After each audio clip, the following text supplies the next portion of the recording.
Hi guys, welcome to my channel Commerce Concepts.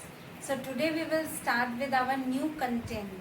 Before that, please do subscribe, like, share and comment so that I can get the feedback of yours whether you are understanding the concepts or not. So let's get started. So our today's topic is, आज हमारा topic है why PPC is downward sloping and concave to the origin. क्यों हमारा जो PPC का curve है वो concave shaped होता है या डाउनवर्ड स्लोपिंग क्यों होता है. तो उसमें फर्स्ट जो कंसेप्ट है वो है एमओसी. क्या है एमओसी? मतलब marginal opportunity cost. Marginal opportunity cost का मतलब होता है कि अगर हम कोई भी फर्स्ट कमोडिटी, जैसे अगर हम वीट को ले रहे हैं, वीट को अगर हम फर्स्ट कमोडिटी ले रहे हैं, अगर हम वीट को फर्स्ट कमोडिटी ले रहे हैं और क्लोथ को सेकंड कमोडिटी ले रहे हैं, तो वीट का अगर पहला जो कॉम्बिनेशन बन रहा है उसमें वीट की अगर प्रोडक्शन 21 है और इसकी 0 है तो इसका एमओसी क्या हो जाएगा? नील.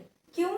क्योंकि हम इसमें क्लोथ की उपज कर ही नहीं रहे हैं. एमओसी का मतलब होता है अगर हम क्लोथ का अगर 1 यूनिट हम गेन करना चाहते हैं तो हमें वीट के प्रोडक्शन में से कुछ रिसोर्सेज निकाल के हमें किसके प्रोडक्शन में लगाना पड़ेगा? क्लोथ के प्रोडक्शन में. तो जो यूनिट जो सैक्रिफाइस हो रहा है क्लोथ का 1 यूनिट प्रोडक्शन के लिए, जो वीट का जो पोर्शन जो हम सैक्रिफाइस कर रहे हैं, जो रिसोर्सेज हम सैक्रिफाइस कर रहे हैं 1 यूनिट क्लोथ के गेन के लिए, उसको हम क्या कहेंगे? MOC. That means MOC refers to the number of units of a commodity which are sacrificed to gain 1 unit of another commodity. To gain 1 unit of another commodity, the amount which we are sacrificing, of the another commodity, it is known as what? Marginal opportunity cost. जैसे यहाँ पे wheat का पहला जो है उसमें क्या है? 21 और 0. तो एमओसी हमारा क्या हो जाएगा? नील. अगर हम पॉसिबिलिटी बी देखते हैं तो इसमें हम क्या करेंगे? इसको 20. अब यहां से ये क्या हो जा रहा है? डिक्रीज हो जा रहा है. ठीक है, ये क्या हो रहा है? डिक्रीज हो जा रहा है क्योंकि हम यहां से इनपुट्स निकाल के किस में लगा रहे हैं? क्लोथ में. To gain 1 unit of cloth. To gain 1 unit of cloth. तो इसका एमओसी क्या हो जाएगा? इसका एमओसी हो जाएगा 1. क्यों? 21 माइनस 20 क्या हो जाएगा? 1. अब अगर सी वाला देखते हैं तो इसमें क्या हो जाएगा? अगर हम मान लीजिए हम 17 लेते हैं, ठीक है, तो 20 से फिर ये डिक्रीज हो गया. क्या हो गया? इसमें हम क्या करेंगे? इसका फिर हम एक और एडिशनल यूनिट हम इसका गेन करेंगे तो ये क्या हो जाएगा? 1 + 1 = 2. ठीक है, और ये क्या हो जाएगा? ये फिर डिक्रीज कर रहे हैं क्योंकि हम इसमें से क्या कर रहे हैं? इनपुट्स निकाल के किस में लगा रहे हैं? क्लोथ में लगा रहे हैं. तो हमारा 20 - 17 कितना हो जाएगा? 3. हमारा यहाँ पे एमओसी क्या हो जाएगा? 3. अब एमओसी जो है वो कंटिन्यूअसली, पीपीसी का जो एमओसी है वो कंटिन्यूअसली क्या होगा? इंक्रीजिंग. इट इज,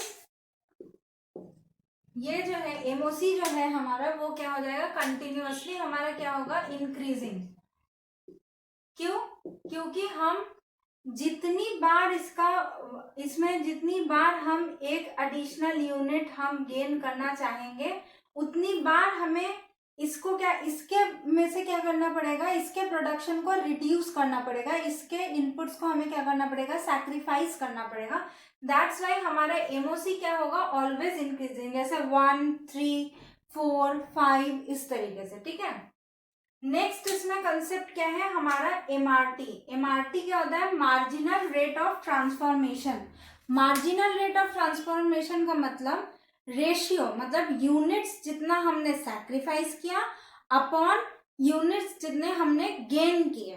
ठीक है, जैसे यहाँ पे हमने यूनिट सैक्रिफाइस कितना किया? यहाँ पे यूनिट हमने सैक्रिफाइस किया 1 और हमें क्लोथ की कितनी गेन हो रही है? 1. तो हमारा एमआरटी क्या हो जाएगा? हमारा जो ये एमआरटी है वो क्या हो जाएगा? यहाँ पे एमआरटी हो जाएगा हमारा, एमआरटी इक्वल टू हो जाएगा आपका 1 क्या हो जाएगा, वीट को हम W से डिनोट कर रहे हैं और क्लोथ को हम C से डिनोट कर रहे हैं, तो ये क्या हो जाएगा 1 वीट डिवाइडेड बाय 1 क्लोथ। ठीक है, क्योंकि हम 1 यूनिट इसका गिव अप कर रहे हैं और to gain 1 unit of cloth. ठीक है, अब फिर से अगर हम देखें तो अगर हम B यूनिट में से C यूनिट का देखें तो हमारा MRT क्या हो जाएगा 3W डिवाइडेड बाय 1C, क्योंकि 2 - 1 कितना हो जाएगा 1, मतलब हम हमेशा ही 1 यूनिट ही हम गेन कर रहे हैं, लेकिन हम गिव अप कितना कर रहे हैं, गिव अप हम ज्यादा से ज्यादा करेंगे, तो हमारा क्या हो जाएगा 3W डिवाइडेड बाय 1C। ठीक है, सो आज का हमारा ये टॉपिक यहीं पे खत्म होता है। अब हम पढ़ेंगे rightward shift of PPC and leftward shift of PPC in the next lecture. Thank you for watching my video. Please do subscribe, like, share and comment, and follow me on Instagram as Commerce Concepts 2021.